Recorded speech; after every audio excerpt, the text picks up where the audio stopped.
Bonjour! J'espère que vous allez bien, en tout cas moi. Ça y est. Aujourd'hui, je vous invite à prendre la mer et partir à la conquête du fruit du démon. Tu vois pas de quoi je parle? Mais t'inquiète pas, c'est pas grave, je vais t'expliquer ce que c'est One Piece. One Piece, c'est une série de mangas créée par Eiichiro Oda. Alors je tiens à dire que je viens juste de commencer à regarder One Piece, donc les noms, les machins, je ne les connais pas encore. Donc si je le dis mal, arrêtez-moi de suite. Elle est publiée en manga relié depuis 1997 et en 2022, il y a plus de 102 tomes en japonais et 101 tomes en France. Le manga a été adapté en série animée. Chaque dimanche au Japon sort un nouvel épisode. On en compte en novembre 2021 plus de 1000. C'est évidemment le manga le plus vendu au monde. Bref, la licence a adapté One Piece en film, en jeux vidéo. On compte aussi des livres de cuisine, des romans, des épisodes spéciaux, plus de 5000 figurines. Samuel, si tu passes par là, coucou! Un restaurant, un parc d'attractions qui a fermé en 2020 et une série live qui est normalement prévue en 2022. Pour l'histoire, c'est très simple. Un jeune homme du nom de Luffy vient à manger un fruit dit fruit du démon qui donne des propriétés de caoutchouc à son corps. Accompagné de son équipage de pirates, Luffy explore le Grand Line afin de trouver un trésor connu sous le nom de One Piece pour devenir le roi des pirates. Dans cette vidéo, on va se concentrer surtout sur les fruits du démon et bien sûr refaire le fruit du démon le plus connu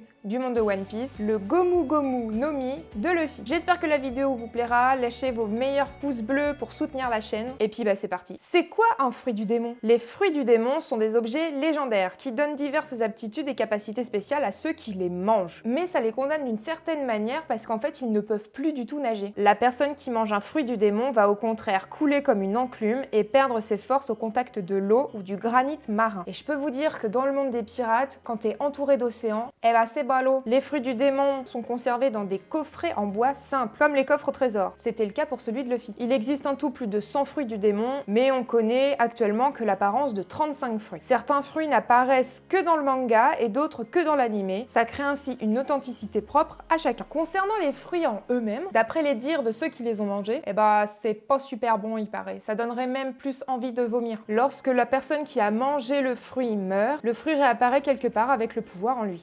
Description du fruit. Le Gomu Gomu no Mi, il ressemble à un melon, mais il est reconnaissable avec ses spirales sur le dessus. Il est donc sphérique et violet. Il a une petite tige qui ressemble à une toute petite vigne, elle est dans les tons de marron. Les effets non désirables. Comme on l'a vu avant, les fruits donnent des pouvoirs selon la catégorie de fruits, et vont tous donner la malédiction de ne plus pouvoir nager, et donc couler dans l'eau. Mais ce qui est contradictoire, c'est que si tu manges un fruit dont l'élément est l'eau, tu coules aussi. C'est un petit peu paradoxal. Par exemple, prenons une personne qui prend le pouvoir de l'eau d'un lac. Et bien dans ce lac, ça ira, mais dans les autres, ça n'ira pas. Donc l'eau de la mer, l'océan, les autres lacs, les rivières, les machins, c'est non. Il y a également pas mal d'effets secondaires comme le Nikyu Nikyu no Mi qui a le pouvoir de repousser tout ce qu'il touche. Il met ses mains comme ça et pouf, ongle de choc. Sauf qu'en fait, il a des petits coussinets sous les mains et il peut repousser les choses à la vitesse de la lumière, donc il vaut mieux porter des gants pour quand on te fait un câlin, pas exploser en deux quoi. Le sculpte. Pour commencer, j'ai pris une base de polystyrène. C'est une boule qui fait 12 cm de diamètre. Je l'ai doucement recouverte de pâte à modeler qui durcit au soleil, qui durcit à l'air libre quoi. J'ai testé celle de chez Action qui me faisait de l'œil depuis pas mal de temps et pour être honnête, je préfère le plastyrène. Mais pour le prix, franchement, ça fait vraiment son taf. J'ai donc recouvert toute ma sphère entièrement, puis j'ai laissé sécher pour avoir un rendu bien dur. Pas besoin que ça soit tout lisse ou quoi, de toute façon on va revenir recouvrir toute la surface, donc pas besoin. J'ai ensuite fait des spirales. L'objectif, c'est de bien humidifier l'endroit où vous allez poser votre spirale sur la sphère. C'est une spirale en forme de S où on va encore plus recourber les extrémités. Ensuite, je fignole les jonctions pour que ça soit bien joli. Je répète l'opération sur toute la surface de la sphère en laissant très peu d'espace au final. Donc la complexité de cette étape, c'est de faire des spirales qui soient toutes de la même dimension, mais qu'au final, il y ait presque plus d'espace vide. Et quand j'ai fini, je laisse sécher. Les différents types de fruits. Évidemment, il n'y a pas qu'un seul fruit. Il existe donc plusieurs catégories que l'on regroupe en 3 groupes. Le fruit Paramecia, traduit par le système surhumain. Il donne à celui qui le mange des pouvoirs surhumains, comme Luffy, avec l'élasticité de son corps. Ce sont les fruits les plus répandus à travers le monde. Le fruit Zoan, traduit par système animal, qui permet au mangeur de se transformer en animal ou en hybride à volonté. Et le fruit Logia, qui se traduit par système nature et qui donne au mangeur la possibilité de contrôler un élément naturel naturel, se transformer en cet élément et le produire à volonté. C'est le plus puissant, mais le moins répandu dans le monde. Chaque fruit a un nom bien précis. Un mot de 2 syllabes répété 2 fois suivi de nomi, qui veut dire fruit de. Par exemple, gomu gomu nomi, nikyu nikyu nomi, mochi mochi nomi,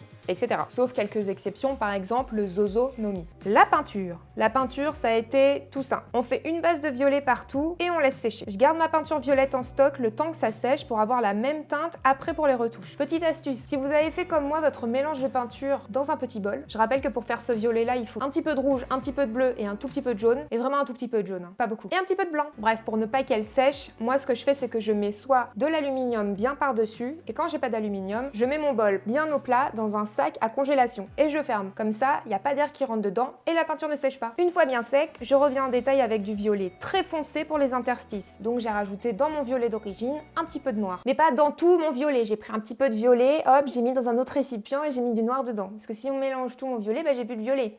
Non, ça va pas. Donc cette étape, c'est pour donner de la profondeur. Et j'ai fait la même chose avec du violet plus clair, donc j'ai rajouté du blanc dedans, sur le dessus de la spirale pour donner de la luminosité et accentuer encore plus la profondeur du volume. À cette étape, quand j'ai commencé à faire la peinture de la tige, je me suis rendu compte que ça n'allait pas du tout la forme. C'était nul. Donc je l'ai refaite pour la rendre plus courbée à la fin et surtout plus grande. Je l'ai laissée sécher, je l'ai repeinte, j'ai relaissé sécher, une couche de vernis et le résultat final.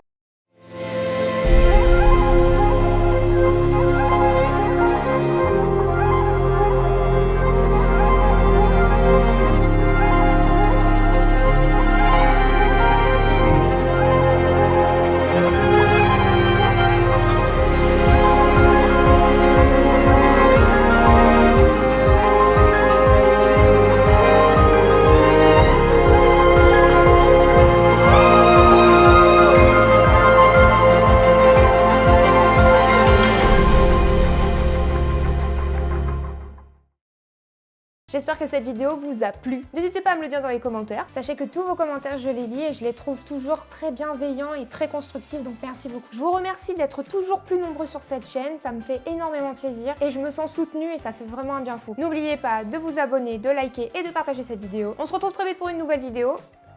À plus!